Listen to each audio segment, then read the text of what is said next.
This podcast episode reflects the opinions of the hosts and guests and not of Greenberg Traurig LLP. This episode is presented for informational purposes only, and it is not intended to be construed or used as general legal advice nor a solicitation of any type.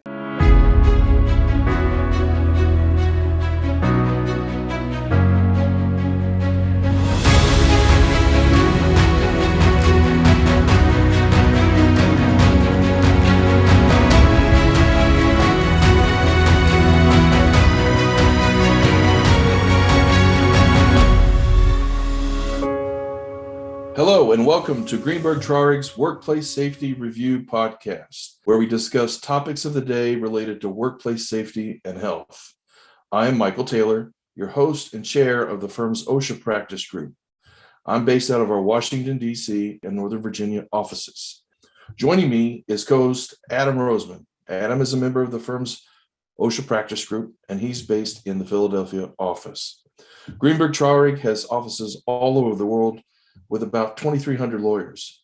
If you'd like to learn more about the Osha practice group, please go to www.gtlaw.com.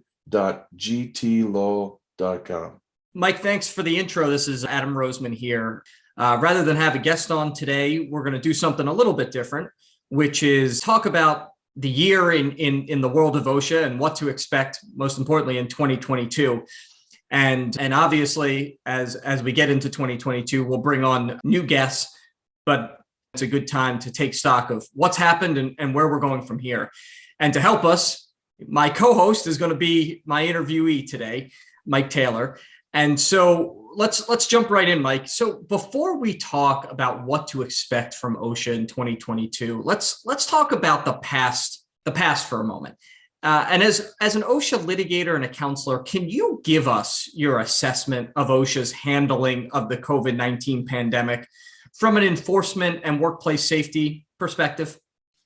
Great question, Adam. OSHA, in my view, was in an impossible spot, and the agency got politicized in 2020 and 2021. And let me explain to you why. The original sin, if there was one, was that OSHA deemed COVID-19 a workplace hazard and not a public health issue like the flu. So what does that mean? Workplace hazards have generally been thought of as something originates in the workplace and stays there, as opposed to something that goes from workplace to workplace to workplace, like the flu. OSHA's never taken the position that the flu, for example, is a workplace hazard, and therefore OSHA has jurisdiction. Once it took the position that it was a workplace hazard, it committed itself to using available OSHA Act standards to ensure employees were not exposed to it in the workplace. For example, a lot of the citations that have been issued prior to the ETS being promulgated was respirator protection standard. Which has always been viewed as applying to airborne contaminants like lead in the air, not viruses. The other logistical issue is that it was impossible for OSHA to determine if and when COVID-19 was actually in the workplace. So what I mean by that? Well, there's not a device that an OSHA compliance officer can use to either test the atmosphere or take a wipe sample off of a table and say, oh, okay, we've got COVID in the workplace, which means there's a hazard in the workplace. I will say this, though. The guidance they issued in 2020 for different industries was actually pretty good and pretty helpful. So they did publish some important information that helped mitigate the spread of COVID-19. I thought they did a fantastic job with what the tools or the lack thereof they had at the time. In addition, the emergency temporary standard for healthcare settings was well crafted and narrowly tailored, and I thought very, very thoughtful. Notably, the emergency temporary standard for healthcare settings received very little pushback from either political party or unions. So I would chalk that up to another positive position in action by the agency. So it sounds to me, Mike, that your assessment is it's a bit of a mixed bag. And so, I think we would be derelict in our conversation if we didn't talk a little bit about the emergency temporary standard that has gotten pushed back, which is the standard related to vaccines and testing. And just a few days ago, the Sixth Circuit lifted a stay of enforcement of that ETS, which was put in place by the Fifth Circuit. And so can you just sort of tell our listeners very briefly, what that ETS is and the sort of status of the litigation and, when we may see a resolution? Let's put COVID aside for the moment, which is maybe the big, it's the elephant in the room whenever you're talking about OSHA. But let's talk about what you think, as an experienced OSHA litigator and counselor, where the agencies, again, putting COVID aside, where the agency's top priorities are in 2022 and sort of why you think that. Well, we have a new sheriff in town with a new head of OSHA. So it's going to be very, very interesting. We haven't had a new head of OSHA for what, 4-5 years now, right? 5 years. Yeah, with Doug Parker, which we had him on our podcast this past year. I think he's going to do a really good job. Very, very thoughtful, willing to listen to both sides of the story. I think they're going to focus on probably a permanent aerosol standard that deals with a lot of aerosol types of diseases. I think you're going to see lots of more enforcement in the dirty manufacturing setting, and with the creation of more national emphasis programs. And national emphasis programs are where OSHA focuses on a particular industry or a hazard. They develop a protocol about how to go about inspecting folks. And that's how they utilize the resources, or the little resources they have, in going after the real issues, if you will. And do you think that, for lack of a better terms, do you think OSHA, in 2022 could sort of make up for lost time, so to speak, right? They were a little bit hampered, just like everybody else, from doing because of COVID, from doing live, in-depth, in-person inspections in 2020 and 2021. It sounds to me you think there's going to be a significant uptick in enforcement. I do, because they've been behind. Right. On a lot of the issues that normally OSHA focuses on, whether it's amputations, whether it's trenching issues, whether it's process safety management, a lot of the stuff that tends to be the meat and potatoes, if you will, of OSHA enforcement. So I think you're going to see it turn back to that. And I think it's going to happen relatively soon.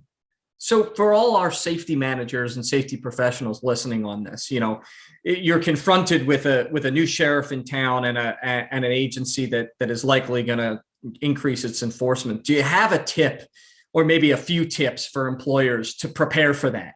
What would be, if you were talking to a client, what would be some tips going into 2022 to mitigate risk? That's a great question. And the risk is going to go up, at least just even from an administrative penalty perspective. Right. As you know, maybe a lot of the listeners know, is that the amount of penalties that OSHA can issue based on a citation is based on the Consumer Price Index. And basically that is as inflation rises, the penalties that OSHA can issue rises. So I don't know what they are right now, but for example, I think in 2014, it was about $14,000 for a serious violation. It could be $17,000, $18,000 this year. So I think you're going to see a significant increase in the potential penalties that you could get from that. First impressions are critical and very important, and they're hard to shake. And so what I mean by that is, when an OSHA compliance officer comes to the work site, you want to show them that the work site is organized and run correctly in terms of worker safety and health. Know where your safety materials are located. Have them ready to provide the compliance officer when asked. By way of example, if you get a document request for your lockout tagout program or procedure, and it takes you 2 weeks to get it to them, it doesn't give a very favorable impression. Also, know who's responsible for communicating with the compliance officer and who will escort the compliance officer around the work site.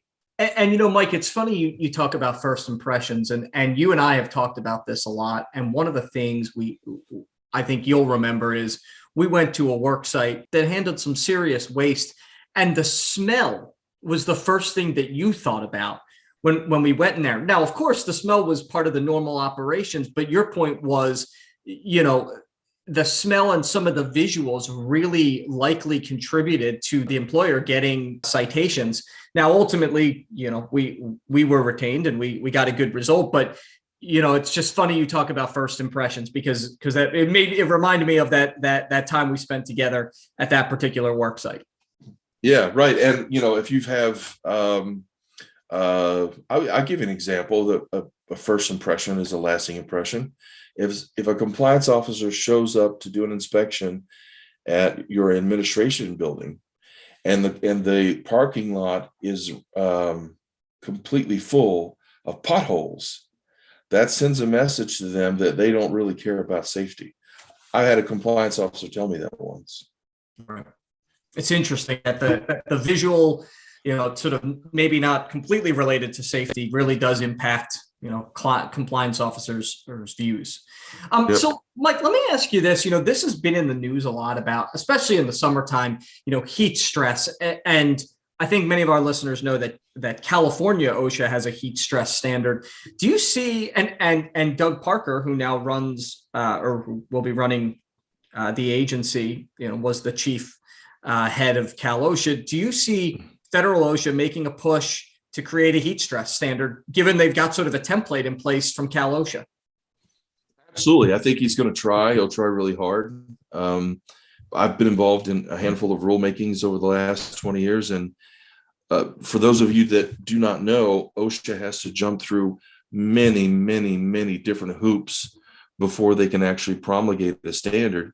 And oftentimes they're sued in court over it. So I was involved in one rulemaking where it took them 8 years to finally promulgate a standard.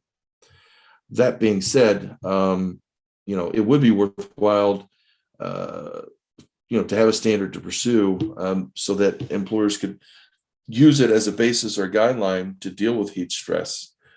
But, your heat stress in Houston in August at an oil refinery when it's 110 degrees with high humidity is a little different than a lineman working on a pole line in Vermont in April.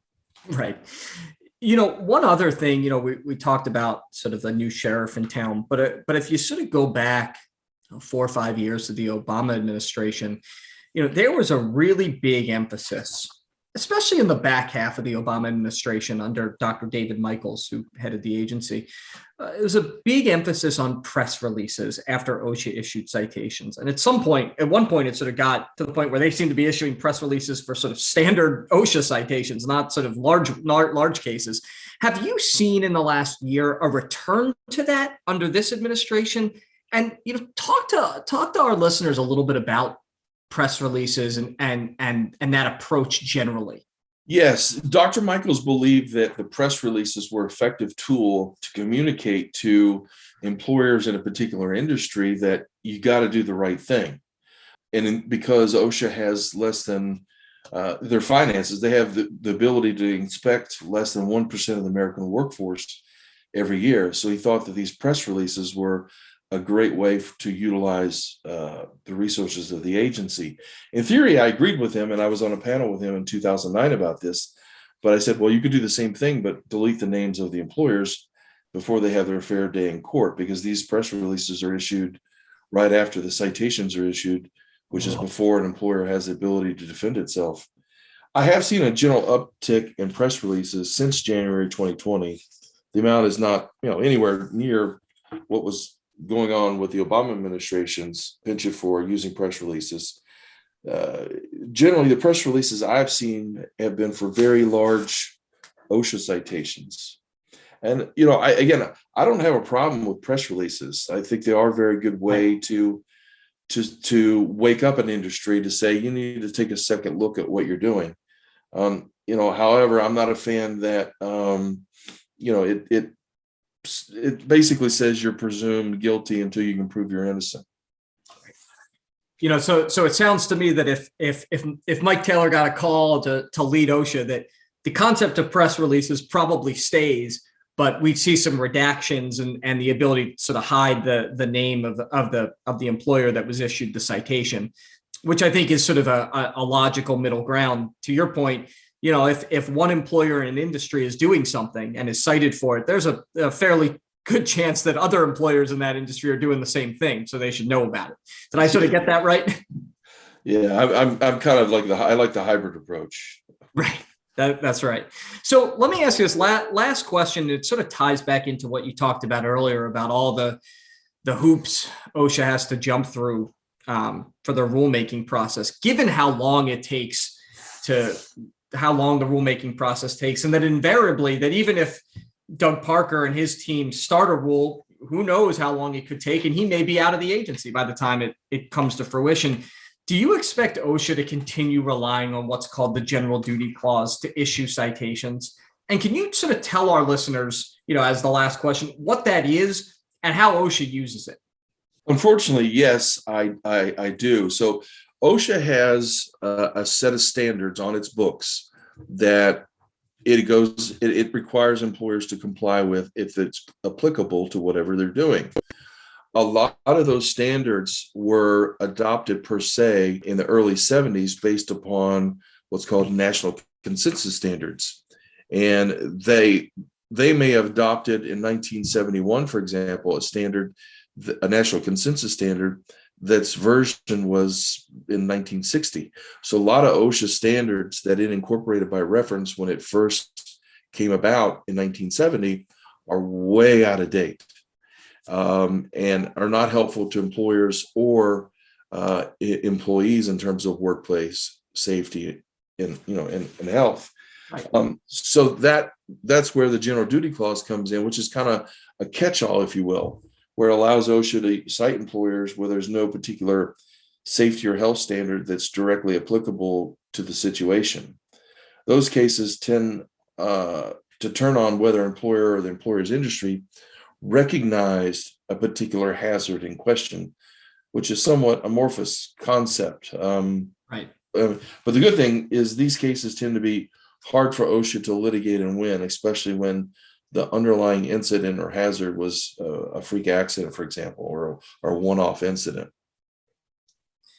Yeah, and it just seems that, absent additional rules, which to your point might take a long time and are quite arduous, that OSHA's left with the tools they have, which are the existing standards, which to your point are not particularly helpful in some instances, in the general duty clause. So, they're using the tools in their toolbox or their arrows in their quiver that are available. So, Mike, this has been incredibly helpful, and I think it's been helpful for our listeners to sort of recap the last year, which of course has been another eventful year in the world of occupational safety and health, as the country and the world continues to deal with the pandemic. But I think equally as important for our listeners to understand what to expect for 2022. And while certainly COVID will continue to play a large role, at least initially in the winter months in the Midwest and on the East Coast, it's important for employers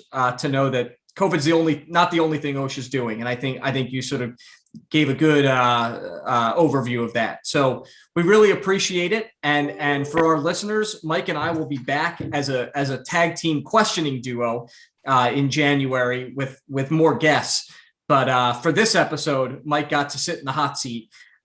So Mike, thank you for providing our listeners some sage advice. You bet. I finally feel I kind of know how it feels to be deposed now. That's exactly right. Trying to make it uncomfortable for you. Yes. So thank you, Adam. Happy holidays, everyone. And thank you for listening, and tune into the next episode of Workplace Safety Review, Greenberg Trarig's OSHA podcast.